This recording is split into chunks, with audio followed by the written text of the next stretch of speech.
Good morning, నేను రాధిక. మరి ఈ రోజు రెండు దినపత్రికల్లో వచ్చినటువంటి ప్రధాన అంశాలు ఏంటి, ఈ రెండు తెలుగు రాష్ట్రాల్లో ఏం జరుగుతుంది ఒకసారి చూద్దాం.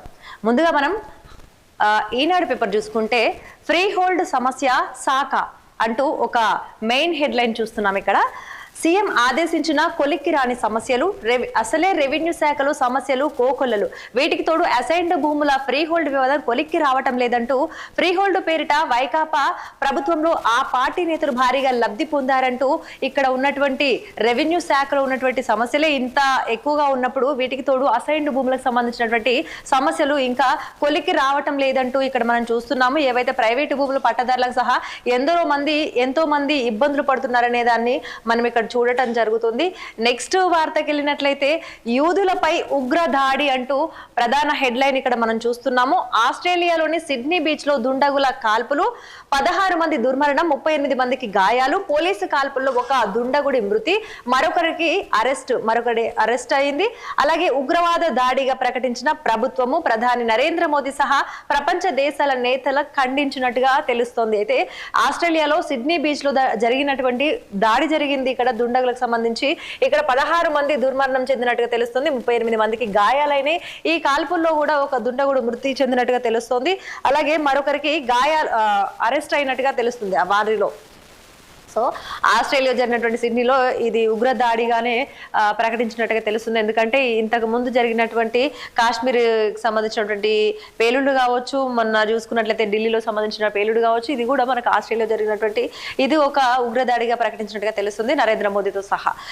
మరి భాజపా కార్యనిర్వాహక అధ్యక్షుడిగా నబీన్ సిన్హా అంటూ ప్రధాన హెడ్లైన్ చూస్తున్నాం. ఇక్కడ మనము 45 ఏళ్ల నేతకు అనూహ్యంగా పెద్ద పదవి వచ్చినట్టుగా తెలుస్తుంది. జనవరి 14 తర్వాత అధ్యక్ష పగ్గాలు పడతారంటూ తెలుస్తోంది. అలాగే బీహార్ నుండి తొలిసారి ఆ స్థాయికి వెళ్ళినట్టుగా తెలుస్తోంది. భాజపా నాయకత్వం బీహార్ కు చెందిన 45 మంది ఏళ్ల నాయకుడు నబీన్ సిన్హాకు పార్టీ జాతీయ కార్యనిర్వాహక అధ్యక్షుడిగా నియమించింది. 5వ ఎమ్మెల్యేగా గెలిచి నితీష్ కుమార్ క్యాబినెట్ లో మంత్రిగా బాధ్యతలు చేపట్టిన ఆయన్ను భాజపా జాతీయ అధ్యక్షుడు జేపీ నడ్డాకు లెఫ్టినెంట్ గా చేర్చింది. అయితే ఇక్కడ మనం చూసుకున్నట్లయితే భాజపా కార్యనిర్వాహక అధ్యక్షుడిగా నబీన్ సిన్హాని ఈ రోజు చేయనున్నట్టుగా తెలుస్తుంది. 45 ఏళ్ల నేతకు అనూహ్యంగా పెద్ద పదవి లభించినట్టుగా తెలుస్తోంది. సో నెక్స్ట్ వార్తకి వెళ్ళినట్లయితే మరి ఈ రోజు మనకి ఈనాడు పేపర్లో చూసినటువంటి వార్తలు ఇవి. మరి నెక్స్ట్ సాక్షి పేపర్కి వెళ్దాము. సాక్షిలో ఎలాంటి ప్రధాన హెడ్లైన్స్ ఉన్నాయనేది మనం ఒకసారి చూసే ప్రయత్నం చేద్దాం. రియల్ సీన్ రివర్స్ అంటూ ఒక ప్రధాన హెడ్లైన్ ని మనం ఇక్కడ చూస్తున్నాము. రాష్ట్ర వ్యాప్తంగా క్షీణించినటువంటి స్థిరాస్తి క్రయ విక్రయాలు, అవసరానికి అమ్ముకోలేక ప్రజల అవస్థలు పడుతున్నట్టుగా తెలుస్తోంది.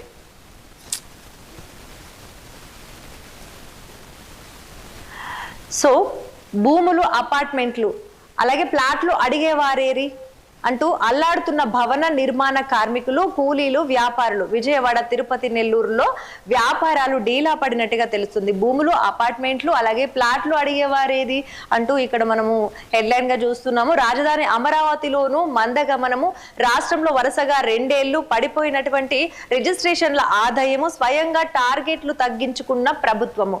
ఇక్కడ 2023 నుండి 24లో ఏపీలో ఏకంగా 22.25 లక్షల డాక్యుమెంట్లు రిజిస్ట్రేషన్లు, ఈ ఏడాది అక్టోబర్ నాటికి రిజిస్ట్రేషన్ జరిగిన డాక్యుమెంట్లు 13.92 లక్షలు, 92 లక్షలు మాత్రమే అంటూ ఇక్కడ మనం చూస్తున్నాం. భూముల మార్కెట్ విలువ సగటున 50% పెంచిన ఆ లక్ష్యాన్ని చేరుకోవటంలో విఫలమైందంటూ మనం ఇక్కడ చూస్తున్నాము. సంపద సృష్టిస్తూ ప్రజల జీవన ప్రమాణాలు పెంపొందిస్తూ గత ప్రభుత్వ హయాంలో అడుగులు పడ్డాయి అంటూ మనం ఇక్కడ చూస్తున్నాం. మెడికల్ కాలేజీలు, పోర్టులు, షిప్పింగ్ హార్బర్లు, ఫిషింగ్ హార్బర్లు, అలాగే జోరుగా ఇళ్ల నిర్మాణంతో స్థానికంగా పెద్ద ఎత్తున ఉపాధి జరిగిందంటూ మనం ఇక్కడ చూస్తున్నాము. అలాగే ఏడాదిలో అమ్ముడు పోలేదు, ఏడాది జరిగినా కూడా ఒక్కటి కూడా అమ్ముడు పోలేదంటూ మనం ఇక్కడ చూస్తున్నాం. టీడీపీ అధికారంలోకి వచ్చాక భూముల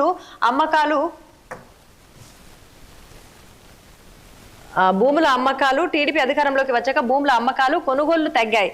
గత ఏడాది కాలంలో ఒక్క ప్లాట్లు కూడా అమ్ముడు పోలేదు. పెట్టుబడులు మొత్తం ప్రాజెక్టులపై పెట్టాం, వ్యాపారం దివాలా తీస్తోంది, తెచ్చిన పెట్టుబడులకు వడ్డీలు కట్టడమే సరిపోతుంది ఇక అంటూ ఇక్కడ మనం చూస్తున్నాము. నెక్స్ట్ వార్తకి వెళ్ళినట్లయితే భారీగా కోటి సంతకాల పత్రాలతో నేడు జిల్లా కేంద్రంలో భారీ ర్యాలీలు జరగనున్నట్టుగా మనం ఇక్కడ ప్రధాన హెడ్లైన్ గా చూస్తున్నాము. అయితే ఆ తర్వాత వాటిని తాడేపల్లిలోని పార్టీ కేంద్ర కార్యాలయానికి పంపనున్న నేతలు, ర్యాలీలకు వ్యతిరేకంగా పోలీసులను ఉసగొల్పుతున్న చంద్రబాబు సర్కార్ అంటూ ఇక్కడ మనం వార్తలు చూస్తున్నాము. దీంతో ర్యాలీల్లో పాల్గొంటే కేసులు పెడతామంటూ జిల్లాల్లో నోటీసులు ఇచ్చినట్టుగా తెలుస్తోంది. అయితే కోటి సంతకాలు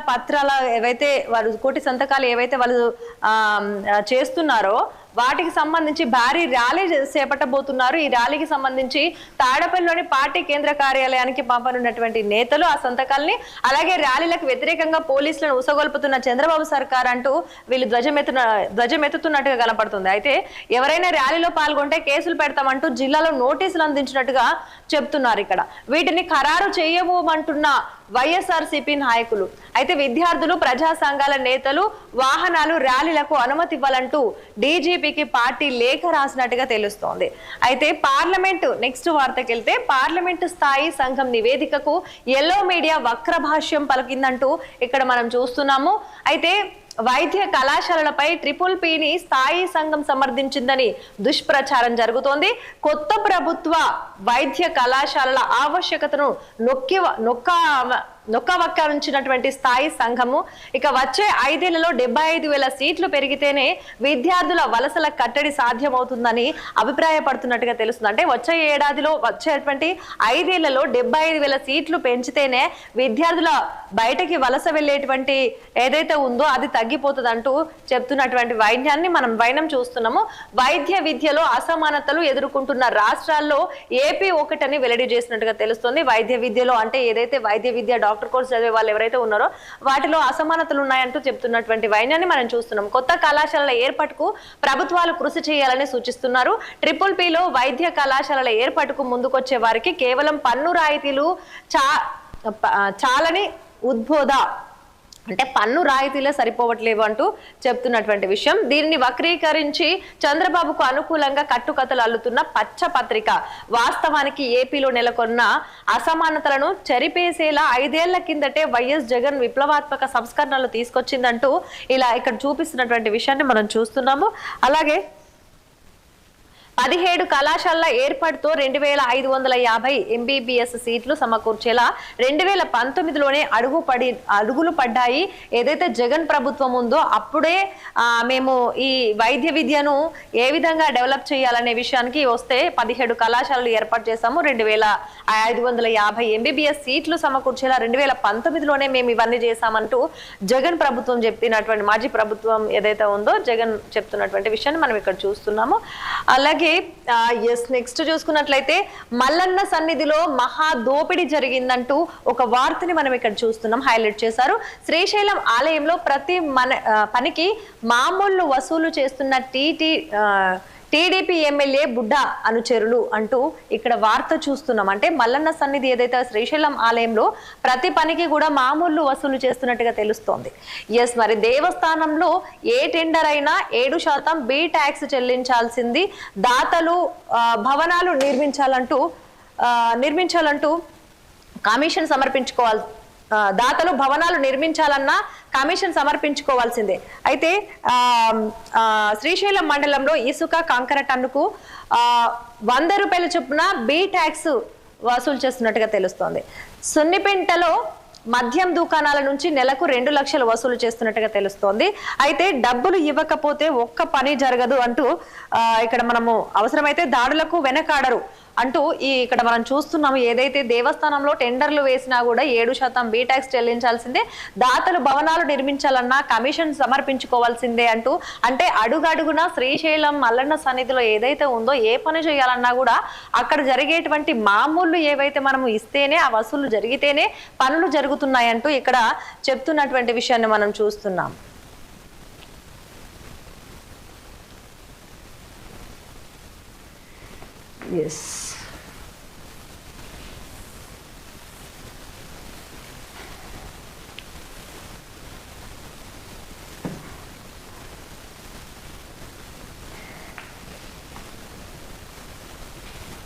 నెక్స్ట్ మనము ఏబిఎన్ లో చూద్దాము. ఏబిఎన్ లో ఎలాంటి అంటే ఆంధ్రజ్యోతిలో ఎలాంటి వార్తా కథనాలు ఇచ్చారనేది ఒకసారి చూసే ప్రయత్నం చేద్దాం. బకాయిలు గట్టెక్కేదిలా అంటూ ఒక మెయిన్ హెడ్లైన్ చూస్తున్నాం ఇక్కడ మనము. ఎన్టీఆర్ వైద్య విద్య సేవను వెంటాడుతున్న కష్టాలు. ఇక ట్రస్టుకు రుణాలు ఇవ్వలేమన్న బ్యాంకులు, నెట్వర్క్ ఆసుపత్రుల బకాయిల చెల్లింపునకు 3,000 కోట్ల రుణం కోరిన అధికారులు.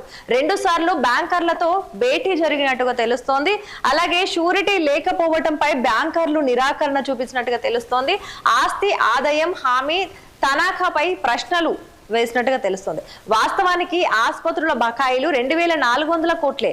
జగన్ ప్రభుత్వంలో 600 కోట్లు బదలాయింపు జరిగినట్టుగా ఇక్కడ వ్యాఖ్యానించారు. రుణం భారం అంటున్న నిపుణులు ఆసుపత్రులతో మాట్లాడుకొని వాయిదాల్లో చెల్లించాలని సూచించినట్టుగా తెలుస్తోంది. అయితే ఒకవైపు గతానికి మించి సంక్షేమ పథకాలు అమలు చేశారు, మరోవైపు అభివృద్ధి కార్యక్రమాలు రెండింటికి భారీగా ఖర్చు చేయాల్సిన పరిస్థితి వచ్చిందంటూ ఇక్కడ వ్యాఖ్యానిస్తున్న విషయం. దీనికి తోడు గత జగన్ ప్రభుత్వంలో అడ్డగోలుగా చేసిన అప్పులు, వాటి వడ్డీల భారం వెరిసి కూటమి ప్రభుత్వానికి ఆర్థిక సమన్వయంతో కష్టాలు ఎదురవుతున్నాయంటూ ఏదైతే మాజీ ప్రభుత్వం ఏదైతే ఉందంటే జగన్ ప్రభుత్వంలో జరిగినటువంటి ఇవన్నీ కూడా మాకు ఇప్పుడు పెద్ద భారంగా అయిపోయాయి అంటూ కూటమి ప్రభుత్వం చెప్తున్నటువంటి విషయాన్ని మనం చూస్తున్నాము.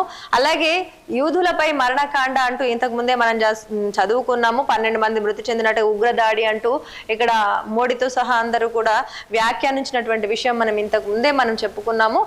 నెక్స్ట్ వార్తకి వెళ్ళినట్లయితే అరటి ధరకు ఊపు అంటూ ఇక్కడ వార్త చూస్తున్నాం.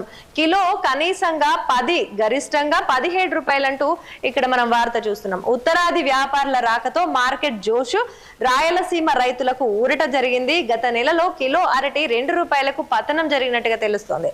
అయితే H1B వీసాలు తాత్కాలికంగా రద్దు జరిగినట్టుగా నెక్స్ట్ వార్తలో చూస్తున్నాము.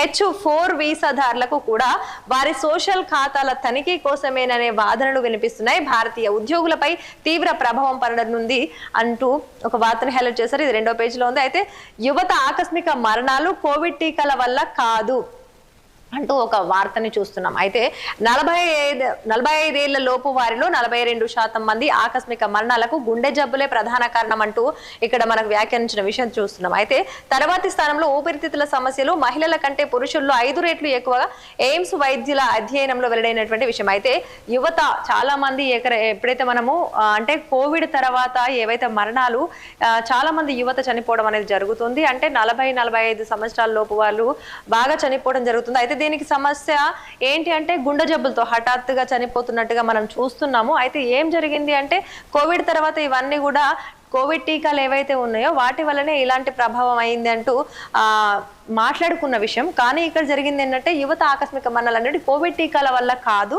జనరల్ గా చూసుకుంటే 45 ఏళ్ల లోపు వారిలో 42% మంది ఆకస్మిక మరణాలకు గుండె జబ్బులు కారణమవుతున్నాయి, గుండె జబ్బులు వస్తున్నాయి. అయితే వారి జీవన శైలి ఏదైతే ఉందో అంటే నిద్రపోవటం కావచ్చు, మనకి ఫుడ్ ఐటమ్స్ మనం ఫుడ్ తినేటువంటి టైమింగ్స్ కావచ్చు, ఇవన్నీ కూడా మనం జీవన శైలి మనం ప్రతిరోజు ఉండేటువంటి జీవన శైలి మార్చుకుంటే గనక ఖచ్చితంగా గుండె జబ్బులు రావు. కానీ ఖచ్చితంగా ఇప్పుడు గుండె జబ్బుల వల్లే ఇలా జరుగుతుందంటూ ఇక్కడ చెప్తున్నటువంటి విషయాన్ని మనం చూసాము.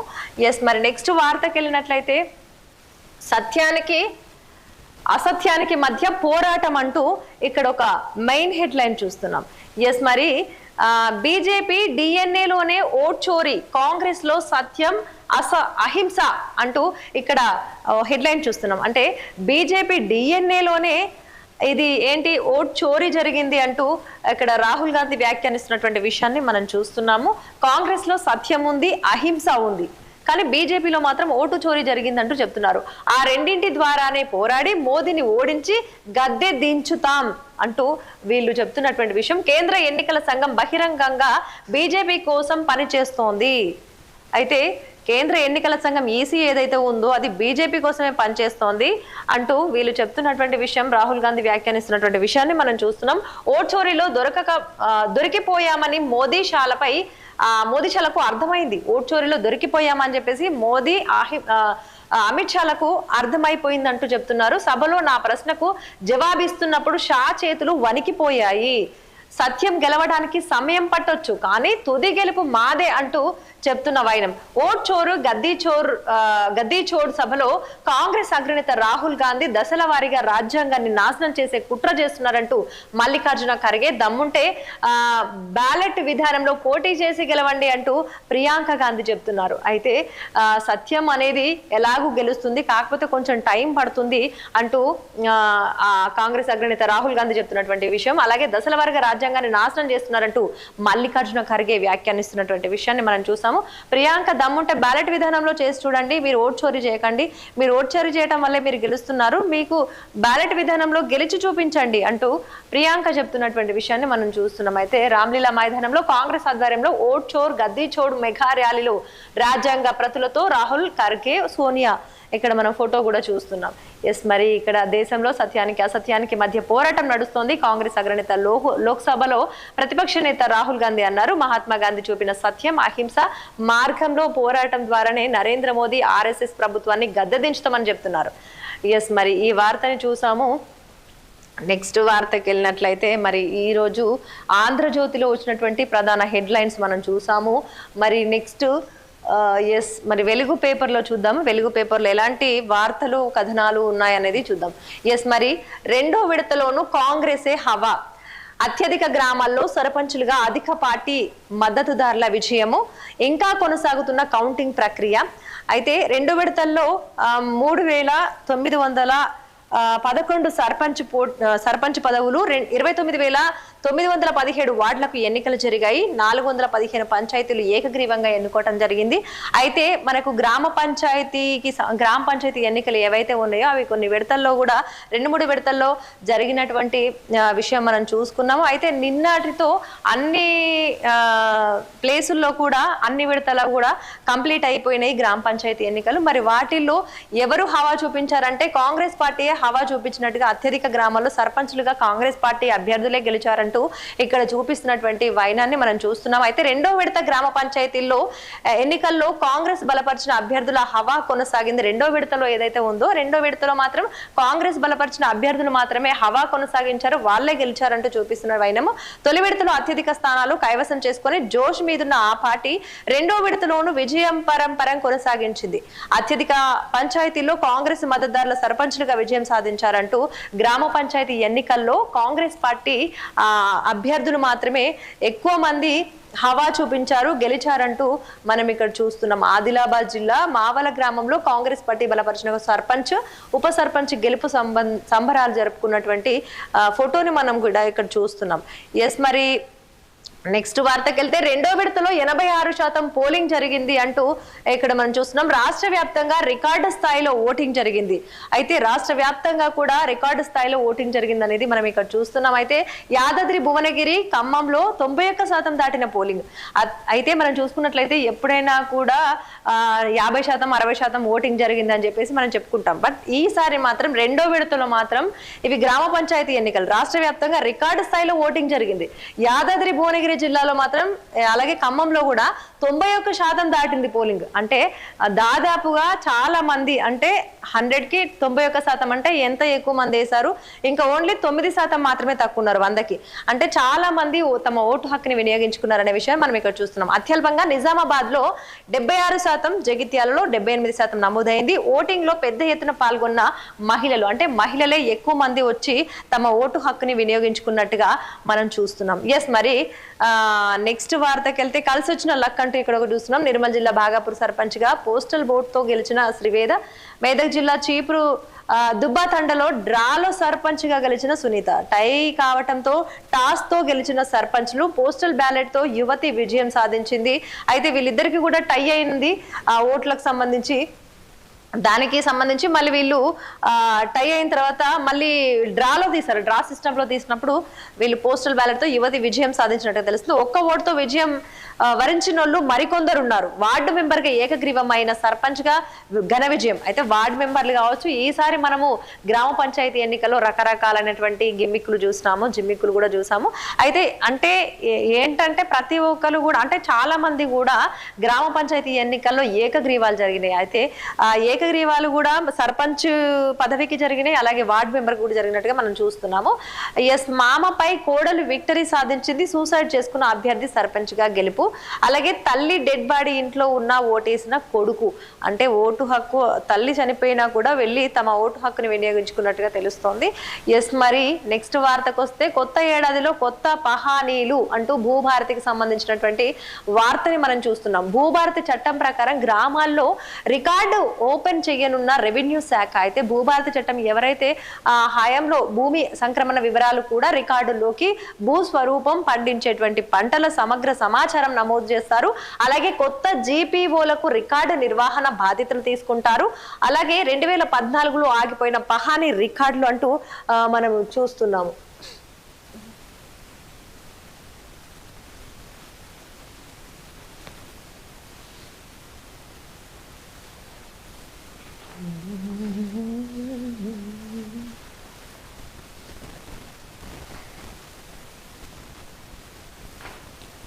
ఎస్, మరి నెక్స్ట్ మనము వార్తకి వెళ్ళినట్లయితే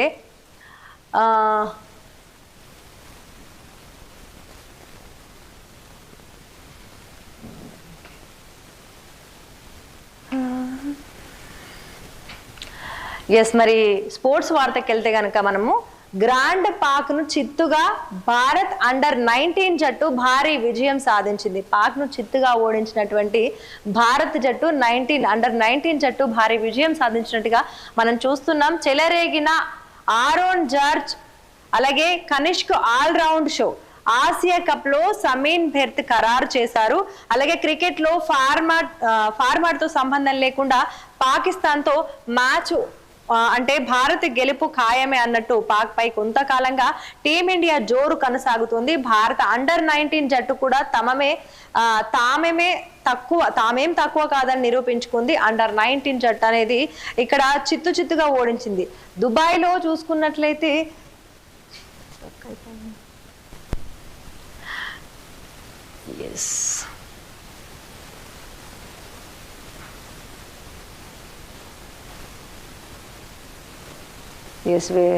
ఇక్కడ మనము స్పోర్ట్స్ వార్తలు చూసాము.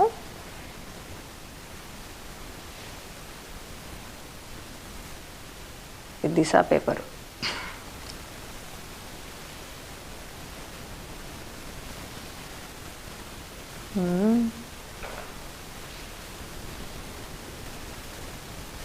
ఎస్, మరి దిశ పేపర్ చూద్దాం ఒకసారి.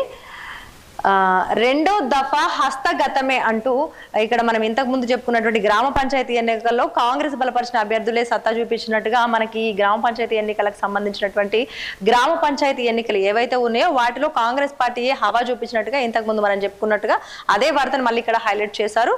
సో వచ్చే నెలలో ప్రవేశ పరీక్షల షెడ్యూలు కసరత్తు చేస్తున్న ఉన్నత విద్యా మండలి త్వరలో అధికారిక ప్రకటన వెలువడే ఛాన్స్ కనిపిస్తుంది. ఇక ఈసారి కొత్త వర్సిటీలకు పరీక్షల నిర్వహణ బాధ్యత. ప్రవేశ పరీక్షలు ముగిశాక యాజమాన్య కోటా సీట్లపై సర్కారు నిర్ణయం తీసుకుంది అంటూ ఇక్కడ మనము వచ్చే నెలలో ప్రవేశ పరీక్షల షెడ్యూల్ అనేది ఖరారు చేస్తున్నట్టుగా తెలుస్తుంది. కసరత్తు చేసిన ఉన్నత విద్యా మండలి దానికి సంబంధించినటువంటి ఏర్పాట్లన్నీ జరుగుతున్నట్టుగా మనం చూస్తున్నాము. ఎస్, మరి నెక్స్ట్ వార్తకి వెళ్తే ఇప్పుడు మనం చెప్పుకున్నటువంటి సునాయాసంగా మూడో T20లో భారత్ ఘన విజయం సాధించినట్టుగా తెలుస్తోంది. 117 రన్స్ కు south Africa all out. Team India all round show. ఇక సిరీస్ లో 2-1తో ఆధిక్యంలోకి వచ్చినట్టుగా తెలుస్తుంది. ధర్మశాలలో ఆదివారం సౌత్ ఆఫ్రికాతో జరిగిన మూడో T20 మ్యాచ్ లో టీమిండియా 7 వికెట్ల తేడాతో విజయం సాధించింది. ఎస్, మరి ముందుగా బ్యాటింగ్ చేసిన సౌత్ ఆఫ్రికాను 117 పరుగులకే ఆల్అౌట్ చేసింది. భారత బౌలర్లు ఇక హర్షదీప్ సింగ్, వరుణ్ చక్రవర్తి, హర్షిత్ రాణా, కుల్దీప్ యాదవ్ తలా 2 వికెట్లు తీసి సఫారీలను మట్టి కరిపించారు. అనంతరం బ్యాటింగ్ కు దిగిన భారత జట్టు 3 వికెట్ల నష్టానికి 15.5 ఓవర్లలో లక్ష్యాన్ని ఛేదించింది అంటూ మనం ఇక్కడ భారత్ ఏదైతే ఘన విజయం సాధించిందో ఆ విషయాన్ని మనం ఇక్కడ చూస్తున్నాం. ఎస్, మరి నెక్స్ట్ వార్తకి వెళ్ళినట్లయితే ఎస్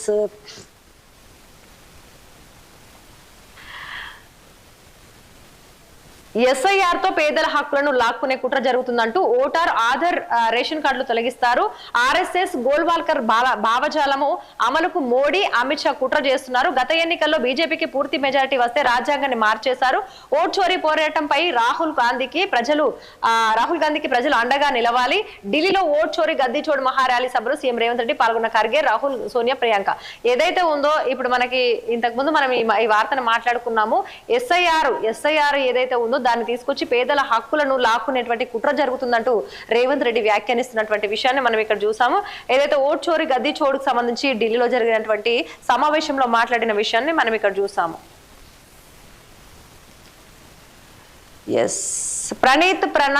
ప్రణవ్ నాటకాలు, ఎమ్మెల్సీ కవిత వ్యాఖ్యలతో మరోసారి హాట్ టాపిక్ గా రియల్ సంస్థ అక్రమాలు, ప్రభుత్వ చెరువు భూమిని ఆక్రమించి నిర్మాణాలు చేశారంటూ ఆగ్రహం, ఎమ్మెల్యే మాధవరం కృష్ణారావు కుమారుడు డైరెక్టర్ గా ఉన్నారంటూ కామెంట్. ప్రణవ్ అక్రమ వ్యవహారాలను ఇప్పటికే వెలుగులోకి తెచ్చిన దిశ నేడు ఎమ్మెల్సీ వ్యాఖ్యలతో మరోమారు హాట్ టాపిక్ గా ఆక్రమణ ఇష్యూ. ఇక ఆక్రమణ నిజమే అంటూ రెవెన్యూ అధికారులు కూడా వెల్లడించినటువంటి విషయాన్ని మనం ఇక్కడ చూస్తున్నాము. విచారణ చేపడుతున్న హైడ్రా, ఇక రెవెన్యూ ఇరిగేషన్ అధికారులు మనం ఇక్కడ చూస్తున్నాం. అయితే ఏదైతే మేడ్చల్ మల్కాజ్గిరి జిల్లా దుండిగల్ దండిమైసమ్మ మండలం చర్చిగారిల్లాపూర్లోని ప్రణవ్ రియల్ ఎస్టేట్ సంస్థ సాగించినటువంటి అక్రమ నిర్మాణాల వ్యవహారం ఇక ఇప్పుడు మళ్ళీ బట్టబయలైన విషయాన్ని మనం చూస్తున్నాం. మరి ఇక్కడ అక్రమాలు జరిగాయంటూ ఇటు చూస్తున్న విషయము. అయితే ఆస్ట్రేలియా జరిగిన ఉగ్రదాడులు ఇవన్నీ కూడా మనం ఇప్పటివరకు చెప్పుకున్నాం. మరి చూసాం కదా ఈ రోజు రెండు తెలుగు రాష్ట్రాల్లో ఏం జరుగుతుంది, వివిధ దినపత్రికల్లో వచ్చినటువంటి ప్రధాన అంశాలు ఏంటి చూసాం. మరి ఇది ఇవాల్టి వార్తాపత్రిక. మళ్ళీ రేపటి వార్తాపత్రికతో మళ్ళీ కలుద్దాం. చూస్తూనే ఉండండి 6 టీవీ.